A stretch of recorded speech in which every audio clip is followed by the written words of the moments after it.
Hello dear aspirants and welcome to the official channel of 24/7 Northeast. Swagotam janaisu সকলকে 24/7 Northeast official platform leke with me Shubham Sir, your English faculty here on this platform. And আজি আমাৰ এই সেশনত আমি চাবলৈ গৈছো important কোৱেশ্চনছ কেটামান আপোনালোকৰ Assam police পৰীক্ষাটোৰ বাবে। সো যোনে আসাম পুলিচৰ প্ৰিপাৰেচন কৰি আছে আপোনালোকে নিশ্চয় এই পৰীক্ষাটোৰ প্ৰস্তুতিৰ বাবে জয়েন কৰিছে এই সেশনটোত ইংৰাজী অংশটোৰ বাবে। আজি পলম নকৰাকৈ বলক স্টাৰ্ট কৰো question paper set to চাও আৰু এটা কৈ গুটেকিটা কোৱেশ্চন সলভ কৰিম লগতে প্ৰত্যেকটো কোৱেশ্চনৰ লগত জড়িত থিওৰিখিনিও ডিসকাস কৰি যাম আমি আগবাঢ়ি স্টাৰ্টিংতে মই এবাৰ কৈলো বিচাৰিছো আপোনালোকে এই Adverb 24/7 ৰ এপটো যদি ডাউনলোড কৰি ইনষ্টল কৰা হোৱা নাই আমাৰ সকলো ফ্ৰী ষ্টাডি মেটেৰিয়েল ৰিসোৰ্সেস अवेलेबल পাব আপোনালোকে এই এপটোত এপ লিংকটো এই ভিডিওটোৰ তলত ডেসক্ৰিপচন বক্সত প্ৰভাইড কৰা আছে আপোনালোকে এই ভিডিওটোৰ তললৈকে স্ক্ৰল কৰি গৈ ডেসক্ৰিপচন বক্সত আপোনালোকে Adverb 24/7 এপ লিংকটো ক্লিক কৰি এই এপটো অতি সহজে ইনষ্টল কৰি ল'ব পাৰিব আৰু আমাৰ যিমান ফ্ৰী ষ্টাডি মেটেৰিয়েল ৰিসোৰ্সেস अवेलेबल আছে এই প্ৰত্যেকটো সমুখত থকা গুৰুত্বপূৰ্ণ ষ্টেট আৰু চেন্ট্ৰেল লেভেল পৰীক্ষাৰ বাবে ইনক্লুডিং আসাম পুলিচ এই গুটেইখিনি আপোনালোকে এভেইল কৰিব পাৰিব daily current affairs updates job alerts topic wise subject wise কুইজেছৰ উপৰিও বহুতো ইয়াতে আপোনালোকে অন্য ৰিসোৰ্সেস পাব লগতে যদি আপোনালোকে আমাৰ কোৰ্সেস মক টেষ্ট বা বুকস জয়েন কৰিব খোজে বা ল'ব খোজে হেখিনিও আমাৰ প্ৰিমিয়াম ষ্টাডি মেটেৰিয়েল সেকশনত এই এপটোতে অতি সহজ সৰল ভাবে अवेलेबल আছে জয়েন কৰি ল'ব পাৰিব প্ৰথম প্ৰশ্নটো চাইছো আহক He could excel in his board exams only after dash very hard. চাৰিটা বিকল্প দিয়া হৈছে এই খালি স্থান পূৰণ কৰা প্ৰশ্নটোত এই fill in the blank questionটোত আৰু এটা পাৰ্টিকুলাৰ সিচুৱেচন প্ৰভাইড কৰিছে যে তেখেতে বোৰ্ড এক্সামত এক্সেল কৰিব পাৰিছে এক্সেল কৰা মানে পাস কৰা বা খুব ফ্লাইং কালাৰ্স লৈ পাস কৰা খুব ভালকৈ তেওঁ এক্সিলেন্ট ৰিজাল্ট শো কৰিছে তাৰ মানে but only after dash very hard তাৰ মানে কি কৰাৰ পিছত only after continuing very hard functioning very hard learning very hard ne toiling very hard বুলি যে describe কৰিছে কোনটো কামৰ ক্ষেত্ৰত কব পাৰো কোনটো verb শব্দ ইয়াতে সঠিকভাৱে ব্যৱহাৰ হ'ব ইয়াতে চাৰিটা verb শব্দ বিকল্প আকাৰ দিছে ধৰিব পাৰিছে নে all these words that are given in the options they are all verbs গুটেকিটা ক্ৰিয়া শব্দ কাৰেক্ট শব্দটো হ'ব অপচন ডি toiling right যে আমি ক'ব লাগিব যে only after toiling very hard toiling মানে কি বুজাইছো toil কৰা মানে কষ্ট কৰা hard work কৰা right পৰিশ্ৰম কৰা toil কৰা মানে toiler অৰ্থটোৱে হৈছে পৰিশ্ৰম এই শব্দটোৰ পৰা ইয়াৰে ing form বা যোনটো আমি কওঁ present participle form বুলি হেতু বনিছে toiling right clear only after toiling very hard তাৰ মানে খুব পৰিশ্ৰম কৰাৰ পিছতহে তেখেতে এক্সামত খুব ভাল ৰিজাল্ট দেখাব সক্ষম হৈছে বুজি পালে লাৰ্নিং লিখিব নোৱাৰো লাৰ্নিং চাওক লাৰ্নিং very hard বুলি কয় নেকি Learning to learning হয়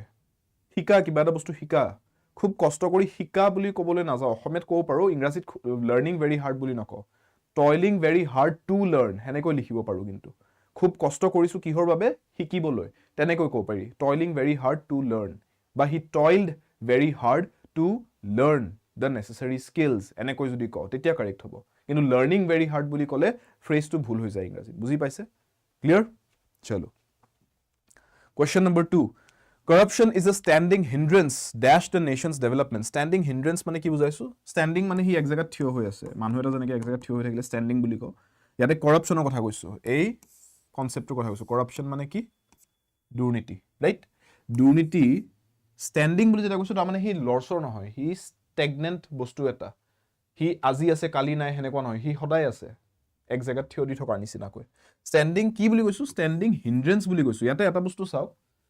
স্ট্যান্ডিং বুলি যেটা কলো ন জেনাৰেলি আমি স্ট্যান্ডিং বুলি ক'লে কি বুজো এটা ক্ৰিয়া শব্দ বুজো থিয় হৈ থকা বুজিছো ইয়াতে কিন্তু একেটা শব্দকে এডজেক্টিভ আকাৰে ব্যৱহাৰ কৰিছে ধৰিব পাৰিছে নে বস্তুটো এই অলপমান এনেকৈ এনালাইজ কৰিবলৈ শিকক বস্তুবোৰ তেতিয়া ইংলিশটো আপোনালোকৰ ডেভেলপ হ'ব অটোমেটিক আপোনালোকৰ ইংলিশৰ যিখিনি গ্ৰামাটিক্যাল ষ্ট্ৰেংথ vocabulary strength automatic বাঢ়িব চাওক অলপ ব্ৰেইনটো চলিব দিব হা ইয়াতে স্ট্যান্ডিং বুলি যেতিয়া ক এনে স্ট্যান্ডিং মই এতিয়া থিয় দি আছো আই এম স্ট্যান্ডিং এটুত মই এই বাক্যটোত আই এম স্ট্যান্ডিং ইয়াতে স্ট্যান্ডিং শব্দটো এটা ক্ৰিয়া শব্দ কাৰণ মই কি কাম কৰি আছো কি ক্ৰিয়া কৰি আছো হেতু স্ট্যান্ডিং শব্দটোৰে বুজাই দিছো কিন্তু ইয়াতে হিন্ড্ৰেন্স শব্দটো হিন্ড্ৰেন্স মানে এটা বাধা বাধাক হিন্ড্ৰেন্স বুলি কয় নাউন হয় এটো এটা এই নাউন শব্দটোক অলপ বৰ্ণনা কৰিছে বা এটো অলপ বিশিষ্ট বুজাইছে কেনেকুৱা ধৰণৰ হিন্ড্ৰেন্স হেতু বুজাইছে এডজেক্টিভ এটা ইউজ কৰি যোনটো হৈছে স্ট্যান্ডিং যোনটো এনে হলে ভাৰ্ব হিচাপে ইউজ হয় ইয়াতে কিন্তু ইয়াক এডজেক্টিভ আকাৰে ইউজ কৰিলে বুজি পালে কথাটো so corruption is a standing hindrance dash the nation's development তাৰ মানে দেশৰ উন্নতিত এই দুৰ্নীতি বস্তুটো এটা সদায় এটা বাধা আকাৰেহে দেখা দিয়ে তাৰ বেলেগ একো লিংক নাই ঠিক আছে এই বাধা এটাহে হয় So কি হ'ব answer to? Yes, 2 is the right answer here. Is a standing hindrance to. ঠিক আছে, এইটোৰ ক্ষেত্ৰত নেশ্যনৰ ডেভেলপমেণ্টৰ ক্ষেত্ৰত ই এটা বাধা to the nation's development লিখিম ক্লিয়াৰ নেক্সট নাম্বাৰ 3 আৰু লগতে এই যোনটো কৈছো যে পাৰ্ট অফ স্পীচটো আইডেন্টিফাই কৰিবলৈ প্ৰচেষ্টা কৰক যে বাক্যটোত শব্দবোৰ যে ইউজ কৰিছে কোনটো শব্দৰ ফাংচন কি কোনটো শব্দ কি কিহৰ বাবে ব্যৱহাৰ হৈ আছে বাক্যটোত কি ভূমিকা আছে সেই শব্দটোৰ এই বাক্যটোত সেই কথাটো অকণমান ব্ৰেইনটোক এক্টিভলি চলিবলৈ দিয়ক ঠিক আছে specially for all of you যাৰ ইংৰাজীটো আপোনালোকে ভাবে যে আমাৰ ইংৰাজীটো অলপ উইক এই প্ৰেক্টিছটো যেতিয়া আনিব ধৰিব নিজৰ মাইণ্ডত যেতিয়া কিবা এটা বস্তু প্ৰেক্টিছ কৰে সেন্টেন্স এটা পঢ়ি চাই তেতিয়া আপোনাৰ অটোমেটিক দেখিব ইংৰাজীৰ উইকনেসেস বিলাকো লাহে লাহে কমি আহি আপোনাৰ ষ্ট্ৰেংথছ বাঢ়িব ধৰিছে উইকনেসেস কমি গৈছে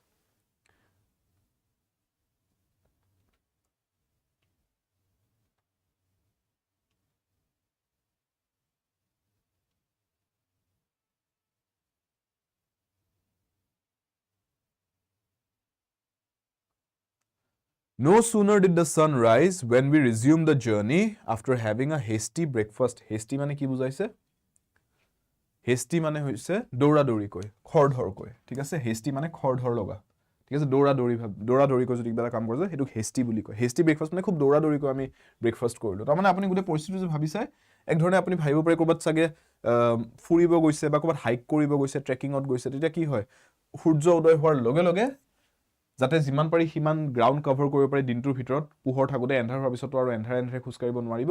বা এন্ধাৰে ফুৰিব নোৱাৰিব কোনোবা এটা জায়গাত গৈ সো দিনৰ পোহৰ থাকোতে যিমান পাৰি টাইম যিমান হাতত আছে সিমানখিনি টাইম যিমান পাৰো আমি ফুৰা চকা বা আগবাঢ়ি যোৱাত আমি ব্যৱহাৰ কৰিম সময়খিনি সো তাতে যদি আমি খাই বৈ ইফাল হিফাল টাইম নষ্ট কৰোতে বেছি সময় যায় আমাৰ ফুৰা চকা নহব বা আমাৰ আগবঢ়া নহব এই কাৰণে আমি বাকি কামবোৰ দৌৰা-দৌৰিকে কৰি টাইমটো তাতে কমাব বিচাৰি আছো যাতে ফুৰিবলৈ বা আগবাঢ়ি খুচকাৰি গৈ থাকিবলৈ আমি ট্ৰেকিংত আছো যদি টাইম বেছি পাও সো হেতু কৈছে যে আমি দৌৰা-দৌৰিকে ব্ৰেকফাষ্ট কৰিলো as soon as the sun rose সূৰ্য উদয় হোৱাৰ লগে লগে আমি আমাৰ জাৰ্নিটো কন্টিনিউ কৰিলো দৌৰা-দৌৰিকে ব্ৰেকফাষ্টটো কৰি উঠি প্ৰবলেমটো ক'ত where is the error হেতু সুধিছে and yes error is in পূজাই কৈছে when we resume the journey that is the error right correct so আমাৰ errorটো আছে ইয়াতে when নহব কি লিখিম then লিখিম কিয় কাৰণ সিম্পল ৰুল এটা আছে no sooner বুলি যেতিয়া লিখা হয় আমি তাৰ পিছত জিয়ে ক'ব হয় no sooner this এটুক যদি মই a বুলি লিখো এডখৰ no sooner this তাৰ পিছত যোনটো আহিব হেতু হ'ব the word then no sooner this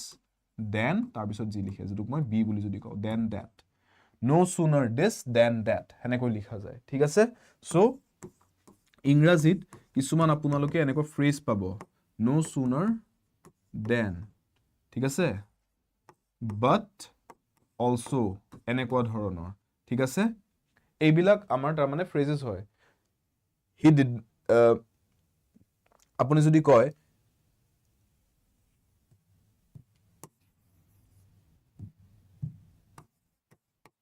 not only but also এই এনেকুৱা ধৰণৰ সেন্টেন্সেস বোৰ তাৰ মানে চাওক he helped me not only by giving notes but also by providing me other resources হেনেকৈ যদি ক সেন্টেন্সটো তাৰ মানে মই কি কৰিলো he helped me not only by doing this but also by doing that হেনেকে not only a but also b এটা ফ্ৰেজতে যাব এইটো বস্তু মাজত বেলেগ বস্তু সোমাই না যায় এবিলাক শব্দৰ ক্ষেত্ৰত no sooner this than that লগালগ লিখা যাব এক্সট্ৰা ওয়াৰ্ডছ সোমাই না যায় এতে মাজত no sooner did the sun rise than we started walking again হেনেকৈ যদি ক about ক'ব লাগিব এইটো বস্তু ঠিক আছে আৰু ইয়াতে আপুনি no sooner লিখিৰ কাৰণে when লিখিব না কাৰণ এটো এটা ফিক্স স্ট্ৰাকচাৰ আছে ইংৰাজীত এনেকুৱা কিছুমান one of them being no sooner than ঠিক আছে so b is the correct answer next number 4 rituals play into the dash understandings of a society Rituals play into the dash understandings of a society.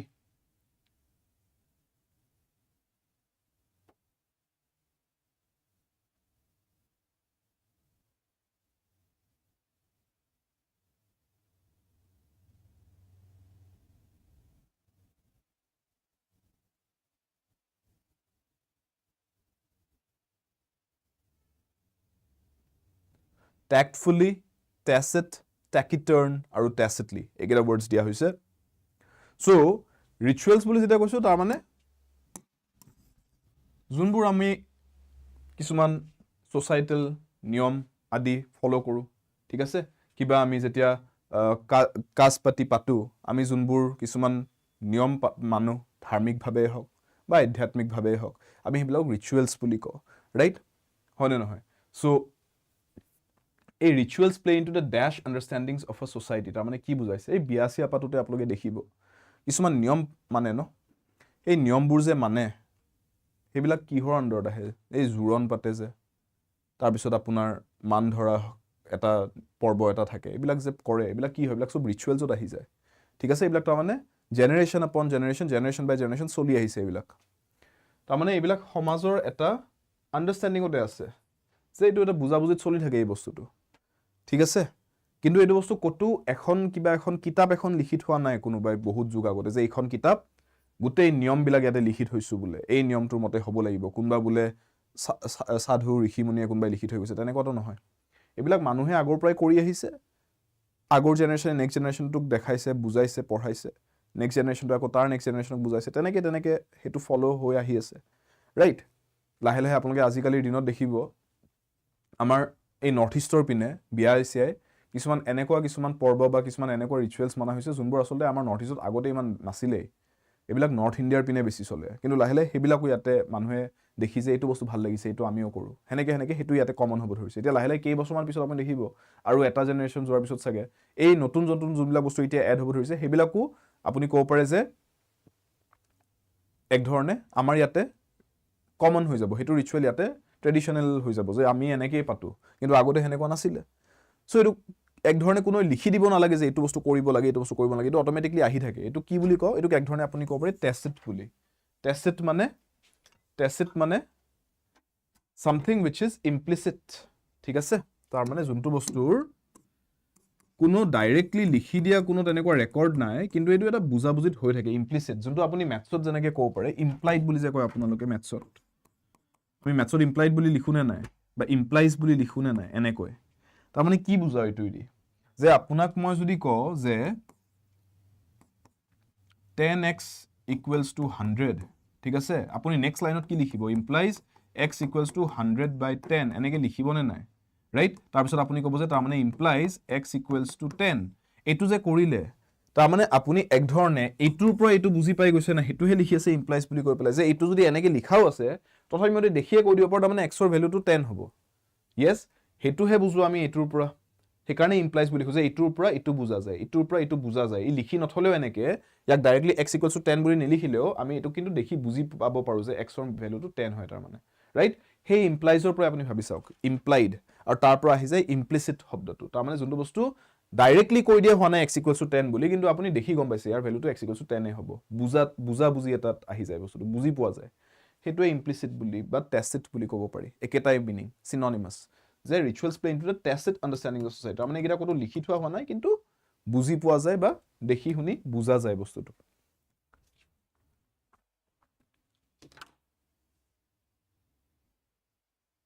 And yes, Mukti, inferred, wordless, unspoken, all of those would be synonyms there, right? যোনটো বস্তু ইনফাৰ কৰা হৈছে যোনটো বস্তু directly লিখি দিয়া হোৱা নাই কিন্তু আপুনি ইনফাৰেঞ্চৰ থ্ৰু দি গম পাইছে যেনেকৈ আমি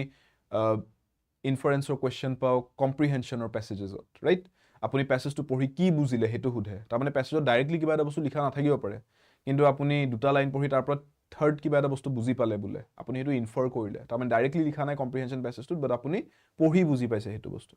ঠিক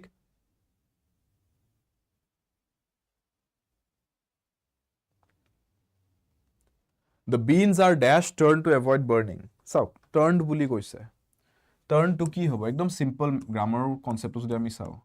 ইয়াতে verb হয় এইটো যদি verb-এ হয় ৰাইট ভাৰ্বটোক মই ডিছক্ৰাইব কৰিব খুজিছোঁ কেনেকৈ তাক টাৰ্ণ কৰা গ'ল আমি কৰোঁনে নাই খানা বনাই থাকোঁতে চচপেনটো অলপ লাৰি দিবলগীয়া হয় ৰাইট বস্তুখিনি অলপমান কণ্টেণ্টছখিনি অলপ লাৰি দিবলগীয়া হয় কেৰাহীত কিবা এটা বনাইছোঁ হেতা লৈ পেলাই অলপ লাৰি দিবলগীয়া হ'ল ৰাইট চ' আমি ইয়াতে যদি কৈছোঁ the beans are days turn to avoid burning যে এক জেগাতে জুইটো লাগি থাকি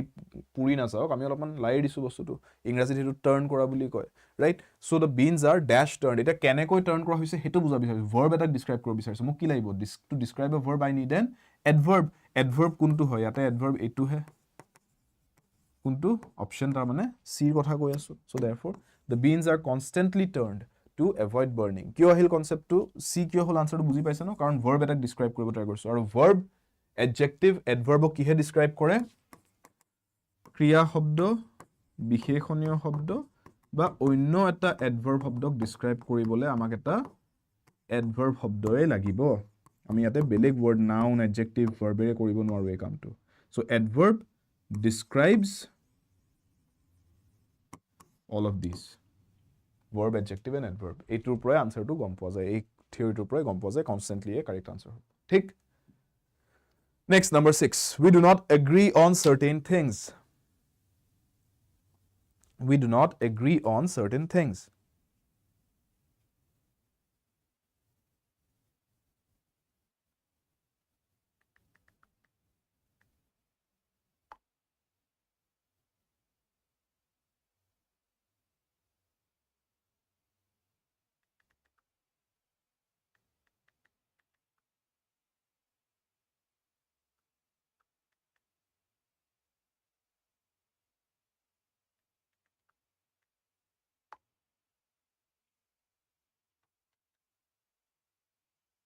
agree to Dilip ইয়াতে কৈছে যে যোনটো আন্ডাৰলাইন পাৰ্ট হয় তাৰমানে যোনটো ৰেখাঙ্কিত অংশ বাক্যটোৰ এটো এগ্ৰি অন এটো এটা কি হয় এটো এটা বেসিক্যালি ফ্ৰেজেল ভাৰ্ব হয় ন আগতে পঢ়াইছো ফ্ৰেজেল ভাৰ্ব যদি কোনোবাই নাজানে নতুনকৈ জয়েন কৰিছে ফ্ৰেজেল ভাৰ্ব কি হয় ভাবি আছে ফ্ৰেজেল ভাৰ্বৰ অৰ্থটো হৈছে এনেকুৱা এটা বাক্যাংশ শব্দ নহয় তাৰমানে ফ্ৰেজ বুলি ক'লে আপুনি বুজিব এটা শব্দতকৈ বেছি তাৰমানে শব্দ হলে ওয়াৰ্ড কেইটামান শব্দ হলে যদি সম্পূৰ্ণ বাক্য বনি যোৱা নাই ফ্ৰেজ বুলি কম যদি সম্পূৰ্ণ বাক্য বনি গৈছে সেন্টেন্স বুলি কম সো এগ্ৰি টু এটা ক্ৰিয়া শব্দ ভাৰ্ব এগ্ৰি কৰা মান্তি হোৱা আপুনি আৰু মই যদি কিবা এটা কথাত মান্তি হৈছো এগ্ৰি কৰিছো ক্ৰিয়া এটা হেতু তাৰ লগত যদি মই অন্য এটা শব্দ লিখিছো ঠিক আছে যেনেকৈ ইয়াতে এটো এটা preposition শব্দ on in on at এইবোৰ আমাৰ সব preposition শব্দটো এটো এটা preposition শব্দ তেতিয়া ভাৰ্বৰ লগত অন্য এটা শব্দ মিলি এটা বাক্যাংশ বনিছে এটা ফ্ৰেজ বনিছে আৰু যেহেতুকে সেই ফ্ৰেজটো এটা ভাৰ্ব শব্দ এটা প্ৰাধান্য এটা আছে ইয়াৰ ভাৰ্বটোৰ এই বাক্যাংশটোত এটো এটা ওভাৰঅল গোটেই বস্তুটো ফ্ৰেজেল ভাৰ্ব বুলি কয় সো এই গোটেইটো এটা ফ্ৰেজেল ভাৰ্ব হয় ইয়াতে আপোনাক সুধিছে তাৰ মানে এক ধৰণে ফ্ৰেজেল ভাৰ্বৰ নলেজটো টেষ্ট কৰিছে যে এই ফ্ৰেজেল ভাৰ্বটো ইয়াতে কাৰেক্টলি ইউজ হৈছে নে ইয়াতে কিবা বেলেগ ফ্ৰেজেল ভাৰ্ব লিখিব লাগিছিল এগ্ৰি লগত কিবা বেলেগ লিখিব লাগিছিল agree to agree about agree of আৰু এটা কথা ফ্ৰেজেল ভাৰ্ব এনেকুৱা ন আপুনি এটা ভাৰ্ব লৈ পেলাই এতিয়া এগ্ৰি বুলি ললে ন এগ্ৰি ভাৰ্বটো ললে ইয়াৰ লগত আপুনি কি ওয়াৰ্ড এড কৰিছে হেতুৰ বেসিছত আপোনাৰ কিন্তু মিনিংটো বদলি গৈ থাকিব এগ্ৰি অনৰ মিনিংটো বেলেগ ইউজেজ বেলেগ এগ্ৰি টু এটা বেলেগ মিনিংত গুছি যাব ঠিক আছে সো এই এনেকৈ আপুনি যি কোনো ওয়ার্ড লৈ লওক লুক বুলি ক'লে লুক ইনটু ক'লে এটা বেলেগ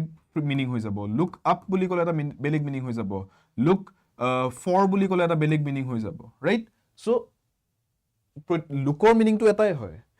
লুকৰ এটা নিজাভাৱে মিনিং আছে ভাৰ্বটোৰ ইনটুৰ এটা নিজা মিনিং আছে আপৰ এটা নিজা মিনিং আছে ফৰ এটা নিজা মিনিং আছে কিন্তু যেতিয়া লুক আপন কৈ দিলে বা লুক ফৰ কৈ দিলে লুক ইনটু কৈ দিলে সেই গোটেই ফ্ৰেজটোৰ এটা থাৰ্ড এটা নিজাভাৱে এটা বেলেগ এটা মিনিং ওলাই যায় সেইকাৰণে ফ্ৰেজেল ভাৰ্ব জানিবলগীয়া হয় যে ইয়াৰ নিজা মিনিং থাকে গোটেইকেইটাৰ এতিয়া এগ্ৰি অন চাৰ্টেন থিংছ বুলি কৈছে দিস ইজ একচুৱেলি কাৰেক্ট ইয়াতে কোনো ধৰণৰ আপোনাক ইম্প্ৰুভমেণ্ট নালাগে we do not agree on certain things তাৰমানে কিছুমান কথাত আমি একমত নহয় ঠিকেইটো আছে ৰাইট কাৰণ এগ্ৰি অনৰ মিনিং কি টু এগ্ৰি অন চাৰ্টেন মেটাৰ্স হেতুকে বুজোৱা হয় এগ্ৰি অন মানে কিবা দুটা কথাত যদি আপুনি কিবা এটা কথা যদি দুজন বা তাতকে বেছি মানুহ একমত হৈছে হেতুকে এগ্ৰি অন কৰা বুলি কয় we agree on this matter we agree on this topic ঠিক আছে এটুত কাৰেক্টে আছে তাৰমানে ইয়াতে একো আপুনি agree to agree about agree of কৰিব দৰকাৰ নাই এগ্ৰি এবাউট আৰু এগ্ৰি অফ জেনাৰেলি ইউজ নহয় ঠিক আছে আৰু থাকিল এগ্ৰি টু কেতিয়া ইউজ কৰা হয় টাৰ্মছ এণ্ড কণ্ডিশনছৰ ক্ষেত্ৰত ইউজ কৰা হয় টাৰ্মছ এণ্ড কণ্ডিশনছ টিএনসি যে থাকে টাৰ্মছ এণ্ড কণ্ডিশনছ বা যোনটোক আমি চুক্তি বুলি কওঁ বা ইংৰাজীত যোনটোক ষ্টিপুলেশ্যনছ বুলি কোৱা হয় এইবিলাকৰ ক্ষেত্ৰত আপুনি এগ্ৰি টু বুলি ক'ব পাৰে we agree to the terms and conditions of this contract এনেকৈ যদি কয় we agree to the stipulations laid out in the contract এনেকৈ যদি কয় দেট উড বি কাৰেক্ট ইয়াতেতো একো ষ্টিপুলেশ্যন বা এগ্ৰিমেণ্ট বা কণ্ট্ৰেক্টৰ কথা অহা নাই ন চ' ইয়াতে certain things বুলি কৈছে কিছু কথাত কিছু ম্যাটাৰ সো তাতে এগ্ৰি অন বুলিয়ে ক'ব পাৰি ডিফাৰেন্সটো বুজি পালে এই দুটা ঠিক আছে চলো আগে बढ़ते हुए নেক্সট 7 নম্বৰ প্ৰশ্নটো চাও he jumped off the train while it had been running ইয়াতো আন্ডাৰলাইন কৰিছে এটা পাৰ্ট ইয়াতো এটা ফ্ৰেজেল ভাৰ্ব আছে মন কৰিছেনে কোনটো এটো এটা ফ্ৰেজেল ভাৰ্ব jumped off মানে কিবা এটা সাৰফেসৰ পৰা জাপ মাৰি দিলে he jumped off the balcony বেলকনিখনৰ পৰা হি জাপ মাৰি দিলে বেলকনিত থিয় দি আছিলে বেলকনিখনৰ থিয় দি থকা সাৰফেসটোৰ পৰা হি জাপ মাৰি দিলে এটা সাৰফেসৰ পৰা যেতিয়া জাপ মাৰি দিয়া যায় জাম্প অফ বুলি কয় ঠিক আছে হি জাম্পড অফ দ্য ষ্টেয়াৰকেছৰ ওপৰত থিয় দি আছিলে ষ্টেয়াৰকেছ এটা খোজকাঢ়ি নামি নগৈ হি এক জাপতে নামি দিলে তললৈ হি জাম্পড অফ দ্য ষ্টেয়াৰকেছ ক'ব পাৰি হি জাম্পড অফ দ্য ট্ৰেইন তাৰমানে চলন্ত ট্ৰেইন এখনৰ পৰা হি জাপ মাৰি দিলে ঠিক আছে হি jumped off the train while it had been running হেতু কথাই কৈছে while it had been while মানে চাওক while শব্দটো আমি এনেকুৱা ক্ষেত্ৰত ইউজ কৰো যেতিয়া দুটা অ্যাকশন প্যাৰালেলি হৈ থাকে ঠিক আছে এটা আৰু ইউজেজ আছে while শব্দটোৰ কিন্তু ইয়াতে যোনটো ইউজেজ ইউজ কৰিছে বা ইয়াতে যোনটো ইউজেজ দেখাইছে হেতু হৈছে যে প্যাৰালেল অ্যাকশন এটো আমি প্যাৰালেল সাইন ইউজ কৰো না ম্যাথছত এনেকৈ প্যাৰালেল সিম্বল তাৰ মানে প্যাৰালেলি হৈ আছে দুটা অ্যাকশন ট্ৰেইনখন চলি আছিলে চলি থকা অৱস্থাতে হি এই ট্ৰেইনখনৰ চলন্ত অৱস্থাতে এই মানুহজনে জাপ মাৰিলে একেটা সময়ত হল দুইটা ঘটনা তাৰ মানে হেতু বস্তু বুজাইছে সো ঠিকে আছে সেন্টেন্সটো had been running বুলি ক'লে কাৰেক্ট হ'বনে নে বেলেগকৈ লিখিব লাগিব কি হ'ব কাৰেক্ট আনসাৰটো কক এটো কোৱেশ্চন কিহৰ বেসিছত বনিছে গম পায় নে on the basis of tense এই কোৱেশ্চনটোৰ থিওৰিটো বা টপিকটো যোনটো ইয়াতে টেস্ট কৰা গৈ আছে হেতু হৈছে টেন্স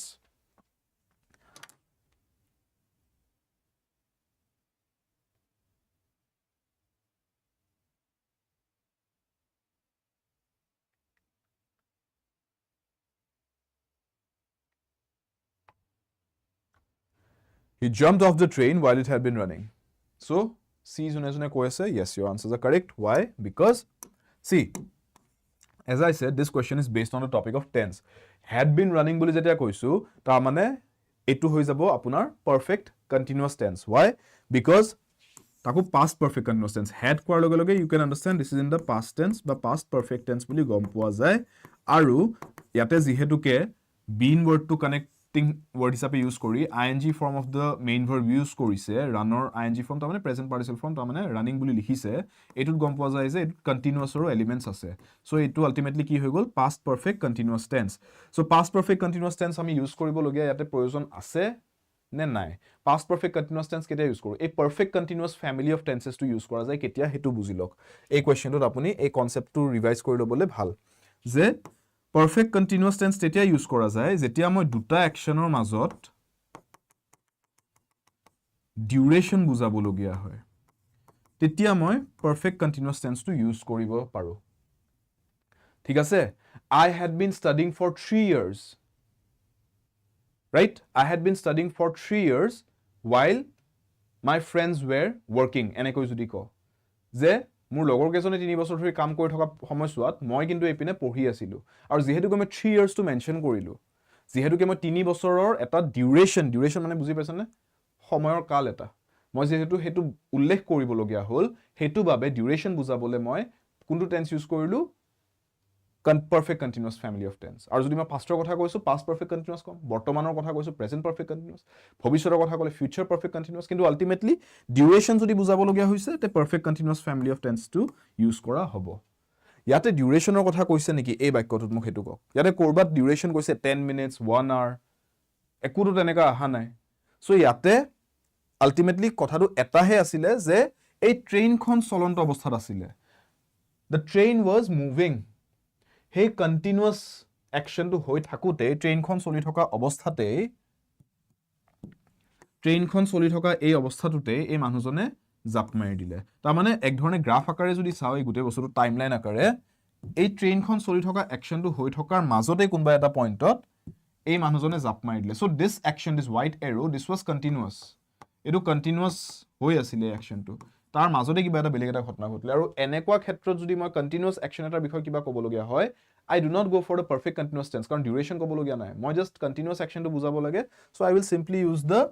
continuous tense আৰু যেহেতুকে ইয়াতে এই action টো আমাৰ past tense তে কোৱা হৈছে গুটে বস্তুটো pastতে হৈছিল তো মানুহজনে জাপ মাৰা ট্ৰেইনখন চলি থকা এইবিলাক pastত হৈ আছিল so I will use the past continuous tense ঠিক আছে past continuous tense to use হ'ব so therefore past continuous tense ৰ অপচন কোড আছে ইয়াতে A2 was past tense ing continuous tense to দিবলে so was continuous right so ultimately মোৰ answer টো ইয়াতে হ'ব লাগিছিল was continuous not past perfect continuous tense that is had been running বুজি পালে গুটেটো মই ইয়াতে এক্সপ্লেইন কৰিছো যোনে জানে ভাল কথা যোনে নাজানিছিল I hope এতিয়া বুজি পাইছে ঠিক আছে চাওক চাৰিটা ফ্যামিলি অফ টেন্সেস আছে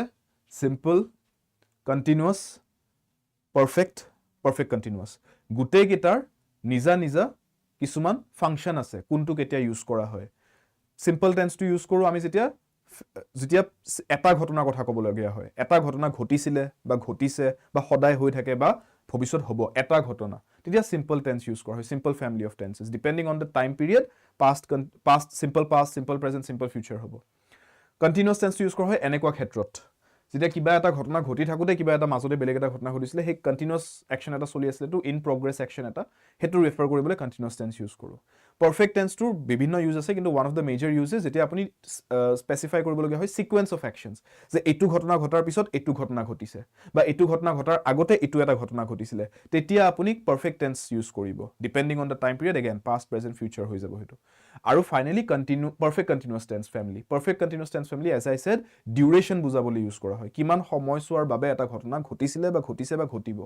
হেতুক আমি পাৰফেক্ট কন্টিনিউয়াস টেন্সত ইউজ কৰো বা পাৰফেক্ট কন্টিনিউয়াস টেন্স ইউজ কৰি প্ৰকাশ কৰো বুজি পালে সিম্পল হয় গুটে কনসেপ্টটো যদি আপোনালোকৰ টেন্সেছৰ কনসেপ্ট ক্লিয়াৰ নাই জিএ এক্সামৰ কাৰণে প্ৰিপেয়াৰ কৰি থকা নাই আপোনালোকে কিয় এটা ভিডিও চালে হল আপোনালোকে সেই ক্লাসটো হৈছে all 12 tenses in one class হেতু মই আপোনালোকৰ বাবে এই আদা 24/7 নৰ্থ ইষ্টৰ চেনেলতে অলৰেডি কন্ডাক্ট কৰি থোৱা আছে ক্লাসটো এডিআৰই টাইমতে কৰি থোৱা আছিল আপোনালোকে টেন্সেছৰ যি কনসেপ্ট ক্লিয়াৰ কৰিবলগীয়া আছে এই ক্লাসটো চালে ক্লিয়াৰ হৈ যাব সাৰ্চ কৰিলে হল ইউটিউবত গৈ all 12 tenses in one class by Shubham sir আহি যাব ক্লাসটো 2 আৱাৰ্ছৰ এটা ক্লাস হয় তাতে লগৰে যোনটো পিডিএফ আছে পিডিএফটো আপোনালোকে মোৰ টেলিগ্ৰাম গ্ৰুপত পাই যাব ইংলিশ বাই শুভম স্যাৰ মোৰ টেলিগ্ৰাম গ্ৰুপটো তাতে গৈ পিডিএফ ডাউনলোড কৰিলে ক্লাসটো চাই ললে 2 ঘণ্টাৰ ভিতৰত আপোনাৰ গুটেই লাইফ টাইমৰ কাৰণে যি টেন্সেছৰ কনসেপ্ট জানিবলগীয়া আছিল সব ক্লিয়াৰ হৈ যাব all the 12 টেন্সেছ that are present in English next question to leke ahisu the people of Japan are wiser than America the people of Japan are wiser than America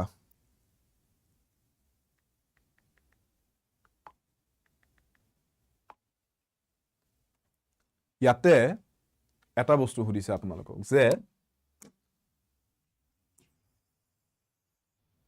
wiser than America বুলি যে লিখা গৈছে তাৰ হলনি আমি কি লিখিব পাৰো wiser than that of America wiser than those of America wiser to that of America আৰু যদি এই সেন্টেন্সটো জেনেকৈ আছে তেনেকৈ শুদ্ধ আছে তে আমি একো চেঞ্জ নকৰো আমি জাস্ট কম নো ইমপ্ৰুভমেন্ট নিডেড বুলি অপচন ডি একদম সিম্পল কোৱেশ্চন হয় এটো আগতে জুনে ক্লাস কৰিছে মোৰ লগত you all know the answer to this please don't make a mistake here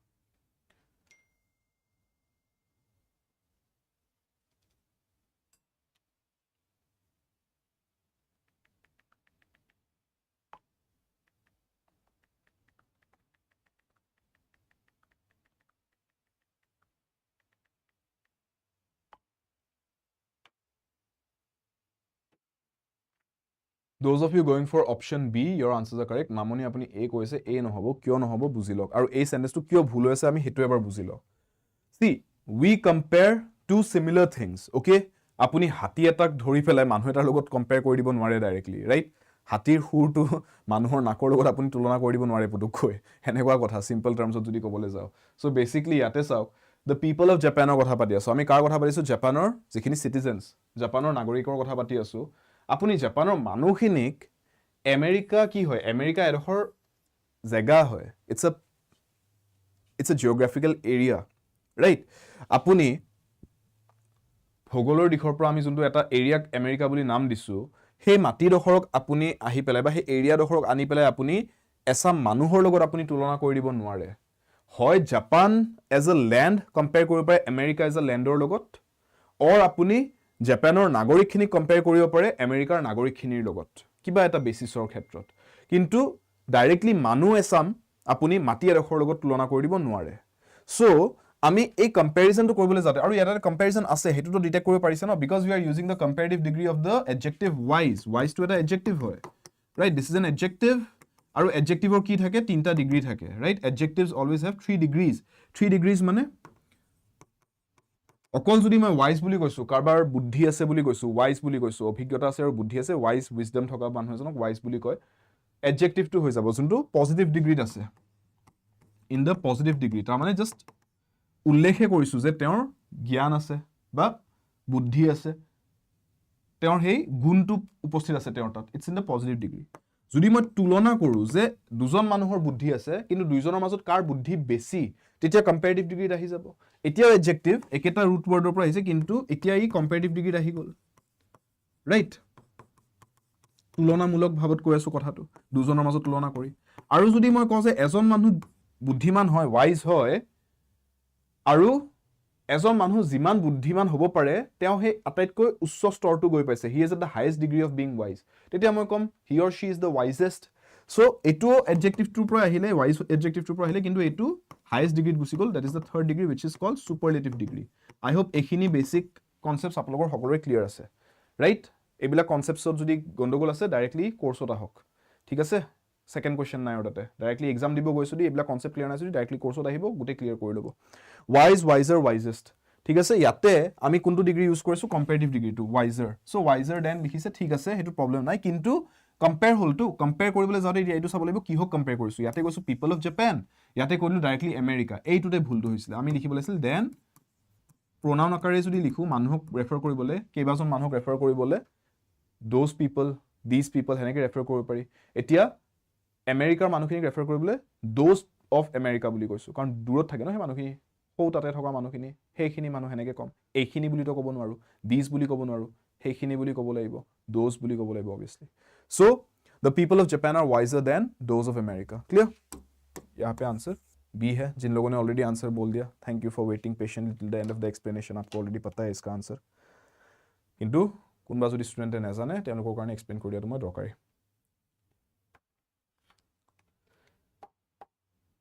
Gunin কি খবৰ yes মন্দিৰা পূজা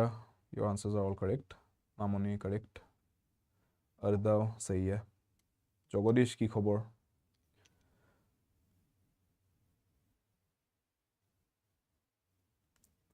I prefer to write than to read. एकदम simple पानी question एबला गिली दियो करू पानी दरे की होबो एटा आंसर तो I prefer to write than to read एटु साउक simple বস্তু এটা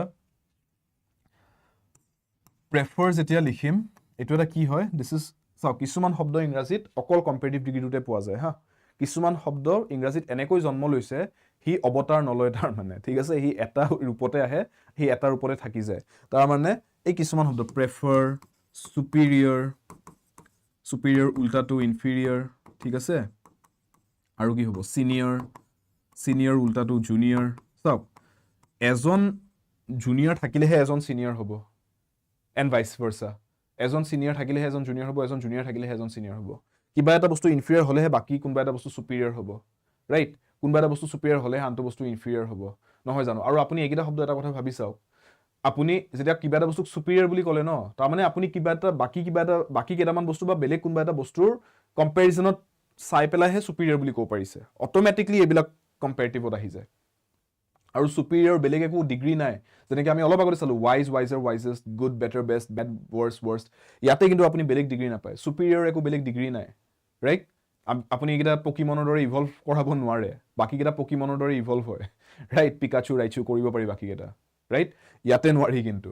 সো ইয়াতে একিটা এটা ডিগ্ৰীতে আহে ডাইৰেক্টলি কম্পাৰেটিভ ডিগ্ৰীতে আহে আৰু একিটা যেহেতুকে অলৰেডি কম্পাৰেটিভ এবিলাকত আমি কেতিয়াও দেন THN দেন এবিলাক লিখিবলৈ নাযাও এবিলাকত আমি কি লিখো ডাইৰেক্টলি টু বুলি লিখো prefer this to that prefer A to B prefer tea to coffee তাৰ মানে হেনেকে লিখা যায় superior to A is superior to B A is inferior to B এনেকৈ লিখা যাব right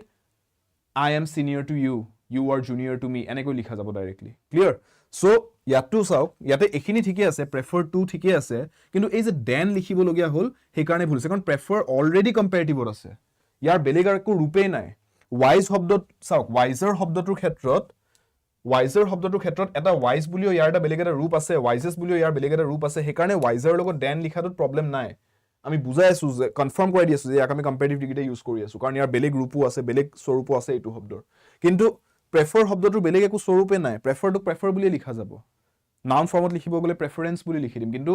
as a word prefer ইয়াৰ বেলেগ একো ডিগ্ৰী নাই আৰু সো প্ৰেফাৰৰ ক্ষেত্ৰত আমি দেন লিখিব কোনো প্ৰয়োজন নাই ৰিডানডেন্সি হৈ যায় ৰিডানডেন্সি মানে ৰিপিটেশন হৈ যায় যে অলৰেডি কম্পাৰেটিভ বস্তু এটা আৰু কম্পাৰেটিভ বুলি কনফাৰ্ম কৰাব ট্ৰাই কৰিছো দেন লিখিবলৈ দৰকাৰ নাই সেই কাৰণে ডাইৰেক্টলি এটো কাটিব লাগিব আৰু এনেকে লিখিবলৈ গলে I prefer to write to read লিখিলে নহব ন দুবাৰ টু কিয় লিখিম so I prefer to write read লিখিলেও নহব সো কি লিখিম I prefer writing to reading I prefer this task to this task তাৰ মানে ৰিডিংতকৈ বেছি মই ৰাইটিং ভাল পাওঁ হেতুৱে বুজাইছো ঠিক আছে I prefer tea to coffee তাৰ মানে কফিতকৈ বেছি মই চাহ ভাল পাওঁ ক্লিয়াৰ সিম্পল यही कॉन्सेप्ट है यहाँ पे Next, number 10. এই কনসেপ্টবিলাক টাইম টু টাইম ক্লিয়াৰ ৰাখিব হা যাতে পাহৰিবলগীয়া নহয় এবাৰ এনেকৈ প্ৰেক্টিছৰ মাজতো চেক কৰিব যে মনত আছে নাই গোটেই বস্তুবোৰ আগতে যদি চাইছে আগতে যদি প্ৰেক্টিছ কৰিছে এইবোৰ কনসেপ্টবিলাক যদি আগতে শিকিছে শিকা বস্তুবিলাক পাহৰি গৈ নাথাকিব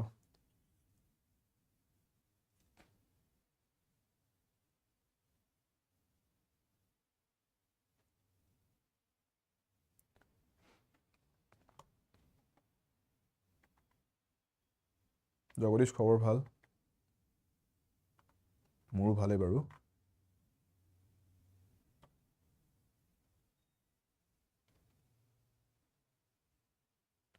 shrewdness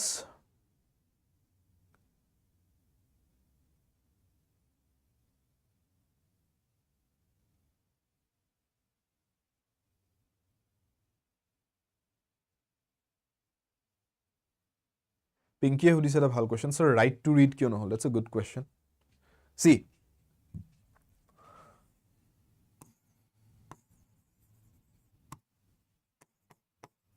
পিংকি আৰু বাকি কাৰোবাৰ যদি এই কোৱেশ্চনটো মাইণ্ডত আছে যে ৰাইটিং টু ৰিডিং হে কিয় লিখিলো ৰাইট টু ৰিড কিয় লিখাটো ভুল হয় চাই লওক এইবিলাক যদি মই এনেকৈ লিখি ন আই বুলিয়ে লিখক বা উই বুলিয়ে লিখক বা যিয়ে প্ৰনাউন ইউজ নকৰক ইয়াতে মই এক্সাম্পল দিবলৈ আই ধৰিছো আই ৱান্ট আই লাইক আই প্ৰেফাৰ এনেকৈ যেতিয়া লিখা যায় আপুনি যেতিয়া তাৰপিছত এটা ভাৰ্ব ক'বলগীয়া হয় ন মেইন ভাৰ্ব তাকো কিবা এটা ক্ৰিয়া এটা বুজাবলগীয়া হয় একশ্যন এটা বুজাবলগীয়া হয় আপুনি ডাইৰেক্টলি এনেকৈ লিখিব নোৱাৰে আই লাইক লিখি পেলাই আই লাইক সিং লিখি থ'ব নোৱাৰে সিং মানে গোৱা আপোনাক যদি মই এতিয়া এনেকৈ কৈ দিওঁ সিং আপোনাক মই এটা কমাণ্ড দিয়াৰ নিচিনা হ'ব আপোনাক মই এটা ডাইৰেকশ্যন দিয়াৰ নিচিনা হ'ব যে গান গোৱা সিং সিং আ সং এনেকৈ যদি কৈ দিওঁ ইটছ এ ডাইৰেকশ্যন এতিয়া আপুনি ক'ব বিচাৰিছে আই লাইক সে ফৰ এক্সাম্পল মই গান গাই ভাল পাওঁ তেতিয়া আপুনি আই লাইক সিং বুলি কৈ থ'লে নহ'ব কাৰণ আপুনি ডাইৰেকশ্যন দিব খোজা নাই ইয়াতে নিৰ্দেশ বা আদেশ দিব খোজা নাই আপুনি ইয়াতে ক'ব বিচাৰিছে যে মই এই একশ্যনটো কৰি ভাল পাওঁ এই কামটো কৰি ভাল পাওঁ what do you like to do I like either আপুনি লিখিব পাৰে আই লাইক টু সিং ইয়াতে এটা কনচেপ্ট সোমাইছে that is the concept of infinitives আগতে পঢ়াইছিলোঁ first degree of the verb যেতিয়া লিখা হয় টু লিখি পেলাই লিখা হয় জেনেৰেলি আৰু to plus first degree of the verb লিখিলে এইটোক আমি কি বুলি কওঁ এইটোক ইনফিনিটিভছ বুলি কওঁ infinitive form of the verb বুলি কওঁ ঠিক আছে to plus first degree of the verb sing বুলি লিখিছোঁ থেং বুলি লিখা নাই চাং বুলি লিখা নাই ছিঙিং বুলি লিখা নাই clear I like to Singh এইটো কাৰেক্ট হ'ব অৰ আপুনি এনেকৈ লিখিব পাৰে আই লাইক কি লিখিব পাৰি ছিঙিং ডাইৰেক্টলি আই এন জি তেতিয়া টু লিখিব দৰকাৰ নাই কিন্তু তেতিয়া আকৌ সিং বুলি লিখি থ'ব নোৱাৰিব অকল তেতিয়া আপুনি আই এন জি ফৰ্মটো লিখিব লাগিব আই লাইক ছিঙিং ঠিক আছে same I want to say for example I want to sing এনেকৈ লিখিব পাৰিব আই ৱান্ট ছিঙিং বুলি কৈ দিব নোৱাৰিব ঠিক আছে তেতিয়া ইনফিনিটিভ ফৰ্মতে লিখিব লাগিব বুজি পাইছে চিমিলাৰলি আই প্ৰেফাৰ কৰিলেতো টু আহিবই ঠিক আছে যদি আপুনি কয় আই prefer two Sing ৰাদাৰ then dance তেনেকৈ লিখিব পাৰে ঠিক আছে আদাৰৱাইজ আপুনি ডাইৰেক্টলি লিখক আই প্ৰেফাৰ ছিঙিং আই চাওক আৰু এটা ষ্ট্ৰাকচাৰ হা প্ৰেফাৰৰ ক্ষেত্ৰত প্ৰেফাৰ লিখিলে বেষ্ট অপশ্যন এইটো হয় প্ৰেফাৰ লিখি কোনটো বস্তু কোনটোৰ এগেইনষ্টত আপুনি প্ৰেফাৰ কৰে ডাইৰেক্টলি সেইটো লিখক I prefer A to B তাৰমানে প্ৰেফাৰ আৰু টু লিখিলোঁ আৰু দুই চাইডে ইয়াতে এ আৰু বি লিখিলোঁ প্ৰেফাৰ দিছ টু ডেট তাৰমানে এইটোতকৈ এইটো প্ৰেফাৰ কৰোঁ দ্বিতীয় বস্তু যোনটো লিখিলোঁ তাতকৈ প্ৰথমটো প্ৰেফাৰ কৰোঁ সেইটো বেছি ভাল পাওঁ সেইটো চুজ কৰিম মানে সদায় অপশ্যন দিলে এই দুটাৰ মাজত তাৰমানে আই প্ৰেফাৰ তেতিয়া আপুনি ডাইৰেক্টলি লিখক I prefer ছিঙিং two what ever আপুনি লিখিব টু ডান্সিং ঠিক আছে ডান্সিঙতকৈ মই ছিঙিং বেছি ভাল পাওঁ বুজি পালে এই ষ্ট্ৰাকচাৰটো ঠিক আছে Pinky I hope now you have a better understanding of this clear ইয়াতে আনচাৰটো চিম্পল কি হয় শ্বুডনেছ ইয়াতে একো বেলেগ জানিবলগীয়া নাই এইকেইটা হৈছে বেছিকলি আপুনি অলপমান পঢ়ি মাইণ্ডত এক্টিভলি জগাই ৰাখি এই মেমৰিত জগাই ৰাখি এই বস্তুকেইটা ৱৰ্ডছকেইটা আপুনি মনত ৰাখি গৈ থাকিব লাগিব আৰু এইকেইটা মুখস্থ কৰা বস্তু নহয় আজি এদিন চালে দুদিন পিছত আকৌ এবাৰ ৰিভাইজ কৰক আকৌ সপ্তাহৰ এণ্ডত এবাৰ ৰিভাইজ কৰক আকৌ একমাহ বা 2 সপ্তাহৰ মূৰত এবাৰ ৰিভাইজ কৰি চাওক যাতে মনত থাকি যায় তেনেকৈ মনত থাকিব মাল্টিপল টাইমছ যেতিয়া ৰিভাইজ হ'ব এই বস্তুবোৰ ঠিক আছে এইবিলাক মুখস্থ কৰা বস্তু নহয় ক্লিয়াৰ আৰু এইকেইটা কিহৰ আণ্ডাৰত আহে এইটো মই আগতেও কৈছোঁ কালেক্টিভ নাউন্সৰ আণ্ডাৰত আহে এই কুৱেশ্যনটো যোনটো ইয়াতে আছে কালেক্টিভ নাউন্স আৰু তাকো এইটো পাৰ্টিকুলাৰলি কালেক্টিভ নাউন্সৰ আণ্ডাৰত এটা পাৰ্টিকুলাৰ সাব কেটেগৰী আহে যোনটো হৈছে এনিমেল গ্ৰুপ যোনটো এক্সামৰ কাৰণে খুব দৰকাৰী আৰু আপোনালোকৰ আছাম পুলিচ এক্সাম এইটোতো এইবিলাক লাগিবই এনিমেল গ্ৰুপছ এপছৰ ক্ষেত্ৰত আমি শ্বুডনেছ বুলি কওঁ ঠিক আছে ক্লিয়াৰ চলো টাইম আজি অভাৰে হৈছে মই আপোনালোকৰ লগত আৰু দুটামান কোৱেশ্চনছ ডিসকাস কৰি দিও before I end the class choose the correctly spelled word students চাব এই বস্তুটো মই আপোনালোকক আগতেও মাল্টিপল টাইমছ কোৱা হৈছে এই স্পেল চেক বুলি যোনটো কয় স্পেলিং এৰৰ স্পেল চেক বুলিয়ে কৈছো স্পেল চেকৰ যোনটো কোৱেশ্চন হয় ইয়াতে আপোনাৰ জেনাৰেলি দুটা ক্যাটাগৰীত সোধা হয় হা question both these categories are important এটা হৈছে ডাবল এলফাবেটছ মানে কি বুজাইছো double alphabets বুলি যেতিয়া কোৱা হয় that means words which have these kind of spellings double p আহিব কৰবাত double l আহিব কৰবাত double t হুমাই আছে right double m হুমাই আছে ঠিক আছে এনেকুৱা words বিলাক চাব যেতিয়া আপোনালোকে কিবা পঢ়েও যিকোনো কিতাপ পঢ়িছে নিউজপেপাৰ পঢ়িছে যেতিয়া ডাবল এলফাবেটছ থকা words পাব বেলেগ এখন কপিত নোট এটা বনাই ৰাখিব এইবিলাক wordsৰ যাতে স্পেলিংটো আপুনি চাব পাৰে application assessment dissimilar এনেকুৱা words like double s double t double p থকা words বোৰ clear next আপুনি আৰু এটা বস্তু চাব এই এনেকুৱা words বোৰ যত আপোনাৰ adjacent vowels থাকে adjacent vowels মানে কি বুজাইছো vowels মানে গম পায় ন vowels বুলি ক'লে কি বুজাও vowels are a e i o u একেটাক আমি vowels বুলি কওঁ ইংৰাজীত এই a e i o u কেটা যদি adjacent থাকে তাৰ মানে ধৰি লওক কৰবাত আপোনাৰ ইয়াতে যেনেকৈ দেখাইছে e i এটুকে ভুলকে i e লিখি থব যত নেকি e i লিখিব লাগিছিল বুজি পাইছে বা o u হেতুকে u o বুলি লিখি থব এনেকুৱা words যেতিয়া পাব যত শব্দটোৰ মাজতে দুটা আখৰ এনেকুৱা আছে যে দুইটা vowels হয় back to back এইকেটা ইম্পৰ্টেন্ট হয় এই স্পেল চেকৰ কোৱেশ্চনছৰ কাৰণে সো মই আপোনালোকক বুজাই দি আছো যে আপোনালোকে কেনেকুৱা words বিলাক চাব লাগে স্পেলিং চেকৰ কাৰণে সব words চাই লাভ নাই এক্সামৰ আগত আপুনি যদি গোটেই ডিকশনাৰীখন খুলি পেলাই সব wordsৰ স্পেলিং মুখস্থ কৰিব ধৰে ভয়তে নহব ঠিক আছে বি স্মাৰ্ট আন্ডাৰস্ট্যান্ড কোৱেশ্চন প্যাটাৰ্ন বিলাক ষ্টাডি কৰক কোৱেশ্চন প্যাটাৰ্ন ষ্টাডি কৰিলে আপুনি এটা বস্তু দেখা পাব অলপমান যদি মন দি ৰিসাৰ্চ কৰে এই কিটা টপিকছৰ ওপৰত আপোনাৰ স্পেল চেক সোধা যায় maximum percentage of the time আমি এটো দেখা পাওঁ সো ইয়াতো আপুনি দেখিছে ফৰফেটৰ স্পেলিংটো সুধিছে এতিয়া আপোনালোকে ধুনিয়াকে কি কৰিছে মই হেতুও জানো টাইপ কৰিব ট্ৰাই কৰিছে কিবোৰ্ডত অটো কাৰেক্ট হৈ আহি গৈছে ৰাইট সো আনসাৰটো গম পাই গৈছে কিন্তু এক্সামত তো হেতু সুবিধা নাপাব অটো কাৰেক্টৰ সো এবিলাক আমি নিজে ভালকে ষ্টাডি কৰিব লাগিব আৰু ষ্টাডি কৰিবলৈ আপোনাৰ কামটো মই সহজ কৰি দিছো সব নাচালেও এইখিনি বস্তু চাব ঠিক আছে তাৰ বাহিৰে এক্সামৰ কাৰণে যোনখিনি ইম্পৰ্টেন্ট হয় এক্সামৰ আগলৈকে মই গোটেইখিনি কভাৰ কৰাই দিম জাস্ট আপুনি নিজেও পঢ়ি চাব লাগিব আৰু নিজৰ পিনৰ পৰা ষ্টাডি যেতিয়া কৰিব এইকেদিনত এইকেইটাত অলপ ধ্যান দিব এইকেইটাত অলপ গুৰুত্ব দিব ঠিক আছে ফৰফেটৰ স্পেলিংটো ইয়াতে সি would be the right answer মন ৰাখিব f o r e 4 বুলি নিলিখো আৰু generally f o r e 4 বুলি যেতিয়া লিখো আমি সন্মুখৰ ভাগটো বুজাও যি কোনো এটা বস্তুৰ ঠিক আছে ফোৰ হ্যান্ড বুলি যদি কয় মানে মই গোটেই হাতখনৰ এই ফোৰ আৰ্ম সেকশনটো ফোৰ আৰ্ম বুলি যে কওঁ আমি তাৰ মানে এলবো টু ৰিষ্ট সেকশনটো বুজায় এখিনি পিছত থাকি যায় এখিনি মই হাতখন আগবঢ়ালে এখিনি আগত আহিব সো ফোৰ আৰ্ম বুলি কয় ৰাইট হেডৰ সন্মুখৰ অংশটোক ফোৰ হেড বুলি কয় f o r e 4 বুলি ক'লে এটো সন্মুখৰ ভাগটো বুজায় ফৰফেটত তো তেনেকৈ একো সন্মুখৰ ভাগৰ কথা উল্লেখ কৰা হোৱা নাই ফৰফেট কৰা মানে কিবা এটা বস্তু গিভ আপ কৰা বা বাদ দি দিয়া বা হেতু এৰি পিছুৱাই হাতু step aside to forfeit to give up so ফৰফেটত f o r e 4 নাহে হেতু এটা বুজি থব পাৰে f o r আহিব বাকি e i আহিব i e নহয় হা এই ভুলটো এই গণ্ডগোলটো লগাব ট্ৰাই কৰিব আপোনালোকৰ অপচনছত হদায় হেকাৰণে কৈছো এডজাসেন্ট ভাৱেলছৰ ক্ষেত্ৰত অলপ সাৱধান হ'ব আৰু ষ্টাডি অলপ কৰিব এনেকুৱা wordsবোৰ এই কোৱেশ্চনটো পুতুককে চাওক ইয়াতে সেন্টেন্স চেঞ্জমেন্টৰ কোৱেশ্চন এনেকুৱা কোৱেশ্চনছ বহুত প্ৰেক্টিস কৰা হৈছে আপোনালোকক সো 1 আৰু 6 ইয়াতে আপোনালোকৰ কাৰেক্ট পজিশনত দিয়া আছে opening and closing statements are in their correct positions ठीक है अभी PQRS जिखिनि আমাৰ পাৰ্টস আছে হেখিনি হে আমাক এৰেঞ্জ কৰি দিবলৈ লাগে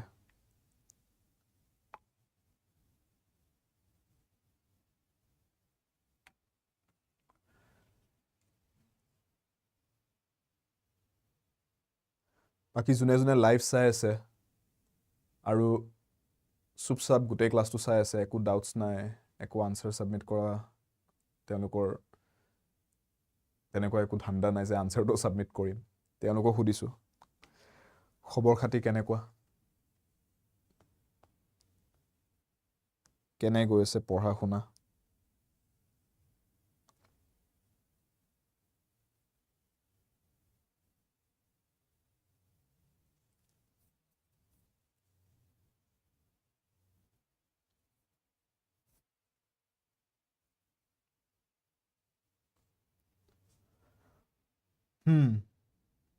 आंसर आया इसका कर्ली छोर आहि गल answer SQPR Pinky going for PQRS अच्छा बेलेग बेलेग आंसर दुटा आंसर आइছে दुटा बेलेग बेलेग आंसर आइছে চাই লো সি এইবিলাক সলভ কৰিবলৈ আমি কি কৰিম ইয়াতে যেটোকে অলৰেডি ওপেনিং আৰু ক্লোজিং স্টেটমেন্টস দিয়া আছে one thing we can do is we can search for mandatory pairs মানে এনেকুৱা দুটা বাক্য যোন দুটা ব্যাক টু ব্যাক লিখিবই লাগিব নহলে সেন্স নবনিব বা নহলে বেলেগ অপচন নাই ধৰি লওক কিউ আৰু আৰ ধৰি লওক একেলগে লিখিবই লাগিব নহলে কিউৰ পিছত যদি আপুনি বেলেগ কিবা লিখি দিয়ে আপোনাৰ সেন্স নবনে হেনেকুৱা ধৰণৰ কিবা এটা ম্যান্ডেটৰী পেয়াৰ বিচাৰিব লাগিব হেতু এটা ভাল কাম আমি কৰিব পাৰো আমাৰ কাৰণে সুবিধা হ'ব সলভ কৰোতে আমি হেবিলাক ইউজ কৰি পেলে এলিমিনেট কৰিম তো আমি অপচনস বিলাক এবিলাক এৰেঞ্জ কৰিব ট্ৰাই কৰি নাথাকো এটো টাইম ওয়েস্ট হ'ব এখন খিচিৰি হৈছে গুটেখন এখনত নামি নাযাও আমি অপচনস লৈকে আহিম কাৰণ ইয়াৰ মাজত কোনবা এটা কাৰেক্ট বাকি চাই থাকি লাভ নাই এই গিটাৰ ভিতৰত তিনটা এলিমিনেট কৰিব পাৰিলে আমাৰ কাম হৈ গল আৰু তাৰ বাহিৰে প্ৰোনাউন্স চেক কৰক যে প্ৰোনাউন্সে আপোনাক হেল্প কৰিব পাৰে যে হে সেন্সৰ আগত কি লিখিব পাৰি যেনেকৈ হি বুলি কৈছো মানে ব্ৰেইলক ৰেফাৰ কৰি আছে ৰাইট আফটাৰ দ্যাট বুলি কৈছে দ্যাট টু এটা ইয়াতে আপুনি চাও পাৰে আমি প্ৰোনাউন হিচাপে ইউজ কৰিছো দ্যাট বুলি কিহক ৰেফাৰ কৰি আছে after that he became a teacher that বুলি কলে কিহক ৰেফাৰ কৰিব পাৰি আইডিয়াক ৰেফাৰ কৰা নাই লেটাৰ্ছৰ কথা কৈ দ্যাট বুলি after that he became a teacher নাই হেতু নহয় in his days few books after that নাই আমি এটো কব পাৰো ন able to complete his education so education complete কৰাৰ পিছত after that he became a teacher এনেকে কব পাৰি after completing his education he became a teacher হেতু সেন্স বনে ন so therefore s ৰ পিছত q লিখাটো দৰকাৰী মই গুটেটো পঢ়ি থকা নাই হা চকু ফুৰাইছো জাস্ট স্ক্যান কৰিছো I am not reading all of this no point in reading all of this clear so s আৰু q একেলগে লিখাটো দৰকাৰী হ'ব s আৰু q একেলগে নথকা অপচনস কি আছে হেতু চাও এতিয়া ইয়াতে s আৰু q একেলগে নাই কাটক ইয়াতে s আৰু q একদম ইমুৰ হিমুৰ কৰি দিছে নহব ইয়াতে s আৰু q একেলগে আছে ইয়াতে আৰু s আৰু q একদম ইমুৰ হিমুৰ হৈছে নহব তিনটা এলিমিনেট হৈ গল তো মোৰ মতে আনসাৰটো b হ'ব লাগে SQPR Curlish your answer should be correct here right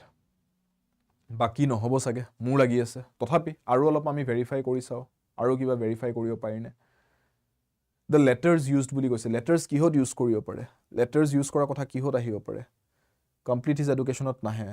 teacher বনি গল তাৰ পিছত লেটাৰ্ছৰ কথা ডাইৰেক্টলি আহি না যায় the few books printed in big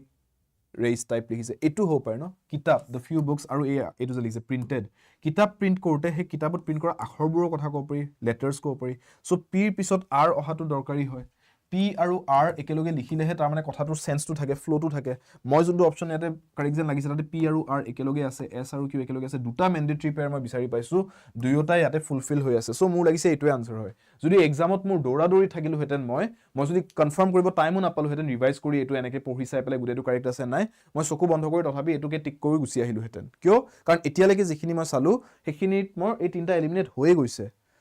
মই একদম যুক্তি দি ক'ব পাৰো যে এইকেইটা কিয় আনসাৰ নহব কাৰণ যুক্তিটো হল s আৰু q একেলগে আহিব লাগে p আৰু r একেলগে আহিব লাগে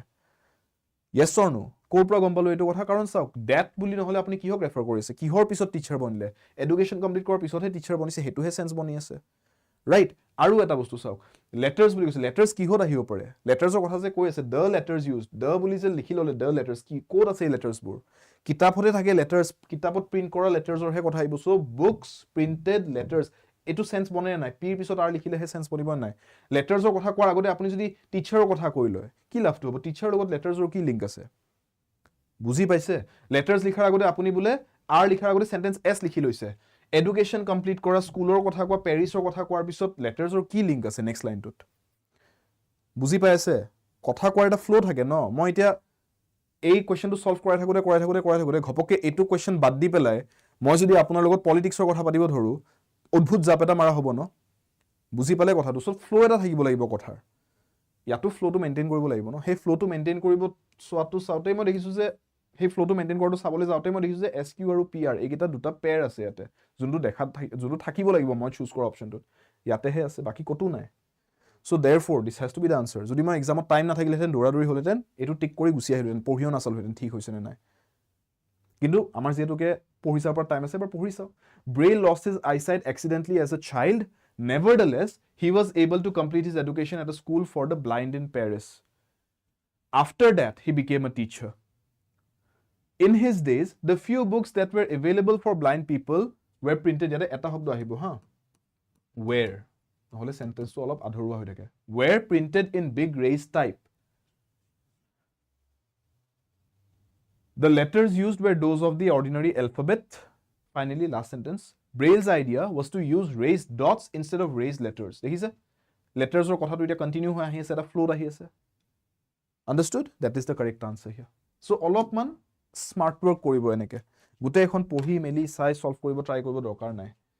ঠিক আছে অপশনছত আহক ডাইৰেক্টলি অপশনছ এলিমিনেট কৰক অপশনছ এলিমিনেট কৰিবলৈ আপোনাৰ তাত গুটেই লিষ্টখন আছে ওপেনিং ষ্টেটমেন্টছ আৰু ক্লোজিং ষ্টেটমেন্টছ আৰু যদি ওপেনিং ক্লোজিং দিয়া আছে ম্যান্ডেটৰি পেয়াৰছ আৰু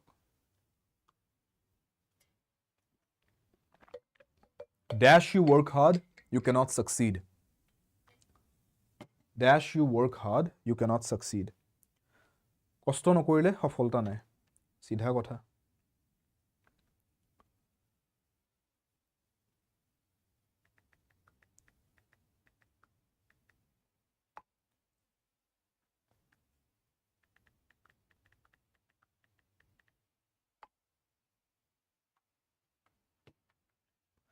Until you work hard, you cannot succeed.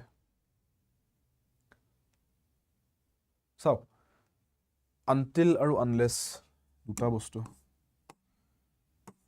common দুইটাৰ মাজত যে দুইটা condition হয় condition মানে চুক্তি দিবলৈ ইউজ কৰা হয় ঠিক আছে condition দিবলৈ ইউজ কৰা হয় দুইটা এটো দুইটাৰ মাজত common দেখিছে কিন্তু দুইটাৰ মাজত ডিফাৰেন্স কি ই কন্ডিশনটো হয় until যেতিয়া হয় টাইম বেসড কন্ডিশন হয় টাইম সময়ৰ লগত জড়িত সময়ৰ ভিত্তিত যদি মই কিবা এটা চুক্তি গাঠি দিছো তেতিয়া until কম এটো ইভেন্ট বেসড হয় unless টু ইভেন্ট মানে কিবা এটা ঘটনা বা কিবা এটা ক্ৰিয়াৰ ওপৰত নিৰ্ভৰ পাৰ্থক্যটো এটো কমনলিটি এটো এই দুটাৰ মাজত তাৰ মানে আপুনি যেতিয়া কিবা এটা চুক্তি দি কথা এটা কয় যে এটো নোহোৱালৈকে এটো কৰাত নাই বা এটো নোহোৱালৈকে এটো নহয় আপুনি যদি সময়ৰ ভিত্তিত কৈ আছে কথাটো সময় এটা চুক্তি দিছে সময়ৰ ভিত্তিত চুক্তি দিছে তেতিয়া until কব যদি আপুনি ঘটনা এটাৰ ভিত্তিত কৈ আছে কথাটো ইভেন্টৰ হিচাপত অ্যাকশন ইভেন্ট বা অ্যাকশনৰ বেসিছত কৈছে তেতিয়া unless কক এক্সাম্পল মই যদি কওঁ যে মোৰ লগৰজন আহি নোপোৱালৈকে আমি ইয়াৰ পৰা উলাই নাযাও গুটে কিজন বাকি কিজন কাৰণ নহলে আমি আগতে উলাই গলো পিছত মোৰ লগৰজন আহি পালে আমাক বিচাৰি নাপালে গণ্ডগোল এটা লাগিব তাতকে আমি ৰখি দিও লগৰজন যোনটো সময়ত আহি পাব সময়ৰ বেসিছত কৈছো সময়ৰ ক্ষেত্ৰত কৈছো কথাটো সেই সময়ছোৱালৈকে ৰখি দিও ৰৈ দিও আৰু তাৰ পিছত একেলগে গুটে কিজন ইয়াৰ পৰা যাম এই কথাটো বুজাবলৈ মই ইংৰাজীত এনেকৈ ক'ব পাৰো we will not leave until my friend arrives তা মানে মোৰ লগৰজন অহা সময়ছোৱালৈকে ৰৱা কথা কৈছো সময়ৰ ভিত্তিত কলো ন কথাটো যে আমি যাম কিন্তু তেতিয়ালৈকে নাযাও চুক্তি এটা দিছো কন্ডিশন এটা দিছো যেতিয়ালৈকে মোৰ লগৰজন আহি নাপায় যেতিয়ালৈকে সময়ৰ কথা কৈ আছো বুজি পালে আন্ডাৰস্টুড সো ইয়াতে আসলে সময়ৰ ভিত্তিত কোৱা হৈছে কথাটো গুৰুত্বটো সময়টোৰ ওপৰত দিছো ঘটনাটোতকৈ বেছি সময়টোৰ ওপৰত গুৰুত্ব দিছো যে লগৰজন আহিব সময়টোলৈ ৰৈ দিও বুজি পালে another example এতিয়া unless ৰ ক্ষেত্ৰত চাও I will not go to the event unless বা event বুলি ক'লে আপোনালোকৰ এই শব্দৰ লগত এটা গণ্ডগোল লাগিব পাৰে মই এটা বেলেগ word এটা ইউজ কৰিছো I will not go to the party unless I am invited party এটা পাতিছে কোনোবাই মোক এতিয়ালৈকে নিমন্ত্ৰণটো দিয়া নাই ফোনতে হক বা চিঠি এখন দিয়া হক বা জিয়ে কিন্তু মই ইনভিটেশনটো পোৱা নাই এতিয়ালৈকে আৰু ইনভিটেশনটো যদি মই পোৱা নাই মই কেলে যাও ইনভিটেশনটো যদি মোক দিয়ে তেতিয়া মই যাম তাৰ মানে মই চুক্তিটো কি দিলু মোক ইনভিটেশন দিলে মই যাম এটো আসলে সময়তকে বেছি এটা ঘটনাৰ ওপৰত নিৰ্ভৰ হৈ আছে কথাটো নহয় জানো যে এই ঘটনাটো যদি ঘটি যায় কোনটো ঘটনাৰ কথা কৈছো if this event takes place the event of me getting the invitation হে কামটো তেওঁ কৰিব লাগিব হে অ্যাকশনটো তেওঁ ল'ব লাগিব যে মই ইনভাইট কৰিছো মানুহজনক হে কামটো যদি কৰি দিয়ে হে ইভেন্টটো যদি ফুলফিল হৈ যায় মোৰ এই কন্ডিশনটো ফুলফিল হৈ যাব তেতিয়া মই যাম so I will not go to the party unless I am invited বুলি কম until I am invited কোৱাত কৈ ইয়াতে আসলে ইভেন্টৰ ওপৰত গুৰুত্বটো বেছি so unless I am invited বুলি কৈ আছো বুজি পালে ডিফাৰেন্সটো যদি গুৰুত্বটো চুক্তিটোৰ যদি গুৰুত্বটো সময়ৰ ওপৰত আছে তেতিয়া until চুক্তিটোৰ যদি গুৰুত্বটো আমি এমফাসিসটো ইভেন্টৰ ওপৰত দি আছো তেতিয়া unless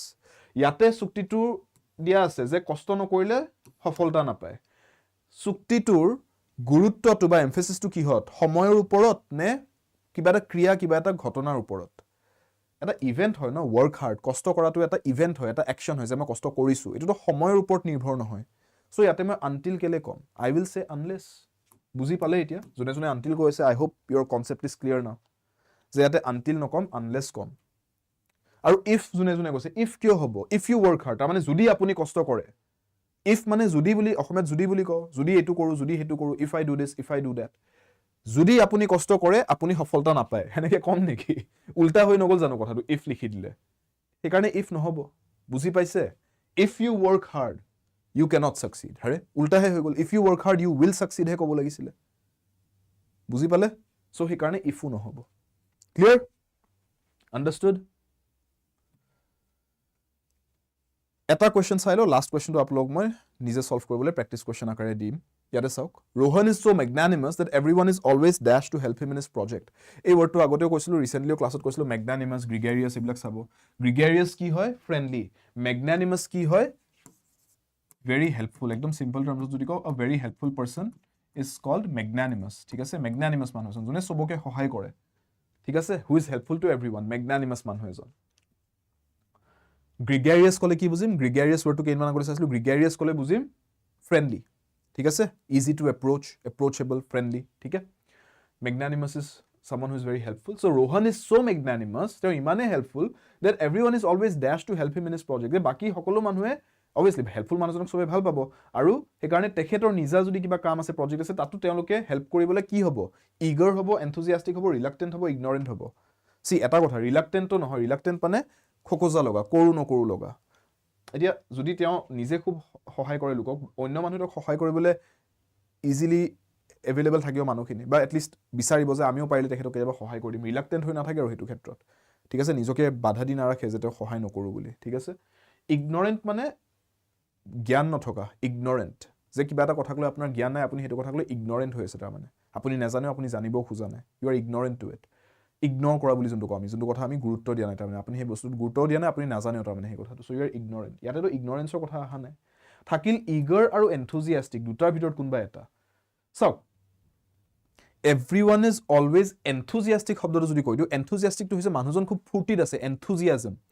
ঠিক আছে enthusiasm zest বুলিও যোনটো কয় আৰু অন্য এটা শব্দ হৈছে zest zest zest now enthusiasm আৰু zestৰ কথা যেতিয়া কও ন আমি এটো বুজাও যে মানুহজন এটা কাম কৰিবলৈ খুব আগ্ৰহী হৈছে আৰু লগতে এটা ফুৰ্তি এটা আছে মানুহজনৰ এক্সাইটমেন্ট প্লাস উইলিংনেস দুইটা বস্তু মিলি পেলাই enthusiasm আহে আপুনি কিবা এটা কাম কৰিব খুজিছে আৰু আপুনি সেই কামটো কৰিবলৈ এটা ফুৰ্তি এটা অনুভৱ কৰি আছে দুইটা যদি মিলি যায় তেতিয়া enthusiasm এটা আহে কিন্তু eager বুলি ক'লে এটো ফুৰ্তিৰ কথা নাহে ইমান এটা ইয়াতে eager বুলি যেতিয়া কও ন তাৰ মানে আপুনি সেই কামটো কৰিব বিচাৰিছে আৰু হেতু আন্ডাৰলাইং মোটিভেশনটো বেলেগো হ'ব পাৰে মোটিভেশনটো আপোনাৰ ফুৰ্তি নহব পাৰে জয় বা ফুৰ্তি নহব পাৰে ইয়াতে মোটিভেশন হ'ব পাৰে যে এই মানুহজনে আপোনাক সহায় কৰি থৈ দিছে আৰু সেই কাৰণে আপুনিও eager হৈ আছে আপুনিও এক ধৰণে বিচাৰি আছে আপুনিও এটা চান্স পাওক এই মানুহজনক সহায় কৰিবলৈ বুজি পালে নে ডিফাৰেন্সটো স্লাইট ডিফাৰেন্স এটা একদম সিম্পল টাৰ্মছত বুজাই দিছো দুইটা প্ৰায় একেজন লাগিব দুইটা কাৰেকজন লাগিব পাৰে ইয়াতে কিন্তু ডিফাৰেন্সটো আহি যায় ভোকাবুলাৰি অলপমান নলেজটোৰ ওপৰত যে enthusiasm কলে তাতে এটা এক্সাইটমেন্ট সোমাই থাকে eager বুলি কলে এক্সাইটমেন্টতকৈ বেছি এটা আন্ডাৰলাইং মোটিভেশন কিবা থাকিব কিন্তু আসলে মেইন ফোকাসটো হৈছে যে তেওঁ কিবা এটা কাম কৰিব খুজিছে কিয় কৰিব খুজিছে it might not be because of excitement it might be because already কোনবাইটো হেল্প কৰিছে তেওঁ সেইকাৰণে হেল্প কৰিবলৈ এটা চান্স বিচাৰি আছে হেনেকুৱা হ'ব পাৰে সো ইয়াতে কোনটো বেটাৰ ফিট হ'ব obviously eager to fit হ'ব বেটাৰ ৰাইট কাৰণ ইয়াতে ফুটি লাগা নাই মানুহৰ ঠিক আছে ফুটি জপিয়া আছে বলে হে enthusiasm অহনা যে পিকনিক যাব ওলাইছো enthusiasm আহি গৈছে বলে প্ল্যানিং কৰি আছো একদম কোড কি কৰিব আছে কি বনাম কি খাম ঠিক আছে ইয়াতে একদম জাস্ট হেল্প কৰিছে আমিও হেল্প কৰিব পাৰিলে এটা ভাল হয় হেতু সেন্সতহে কৈছে কথাটো আন্ডাৰস্টুড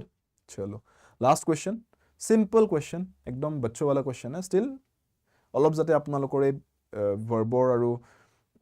টেন্সৰ ইউজেজটো আপোনালোকে ভালকে এপ্লাই কৰিব পাৰে মই এটা সিম্পল কোৱেশ্চন দিছো I dash this colour a lot options দিয়া আছে like am liking have like বা নান অফ দি অ্যাবভ আনসাৰটো ক'ব কমেন্টছত সাবমিট কৰিব আনসাৰটো সিম্পল কোৱেশ্চন হয় ট্ৰাই কৰি চাওক আৰু লগতে পাৰে যদি